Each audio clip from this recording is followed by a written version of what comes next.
క్రిష్ వాళ్ళ ఫ్యామిలీ, సత్య వాళ్ళ ఫ్యామిలీ అయితే గుడికి వస్తూ ఉంటారు. ఇంతలో అక్కడ ఉన్న క్రిష్ వాళ్ళ నాన్న అయితే పంతులు గారు పరిష్కారం ఏదో ఒకటి చెప్పండి. మేము ఈ గండం నుండి తప్పించుకోవడానికి ఏదో ఒక పరిష్కారం అయితే ఉంటుంది కదా! ఆ పరిష్కారాన్ని చెప్పండి అని చెప్పేసి అయితే అంటూ ఉంటాడు. ఆ మాటలకి అక్కడ ఉన్న పంతులు గారు అయితే అవును ఈ అమ్మవారి ఆగ్రహాన్ని తప్పించుకోవాలంటే ఒకే ఒక్క పరిష్కారం ఉంది.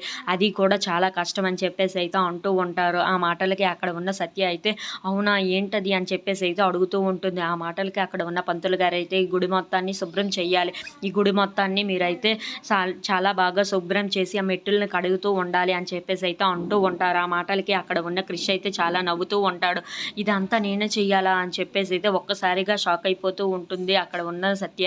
ఇంతలో అక్కడ ఉన్న వాళ్ళ అత్తయ్య అయితే ఇంకెందుకు లేటు షురు చేయి అని చెప్పేసి అయితే అంటూ ఉంటుంది. ఆ మాటలకే విన్న పంతులు గారైతే ఇది మొత్తం చేయాల్సింది ఆవిడ ఒక్కరిదాయే కాదు తన భర్త కూడా అని చెప్పేసి అయితే అంటూ ఉంటాడు.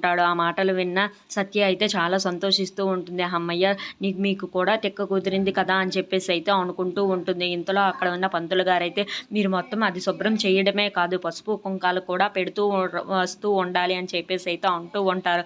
ఆ మాటలకి అక్కడ ఉన్న సత్య క్రిష్ వాళ్ళు అయితే ఒక్కసారిగా షాక్ అయిపోయి అలా చూస్తూ ఉండిపోతారు. If you like this video please like, share and subscribe friends.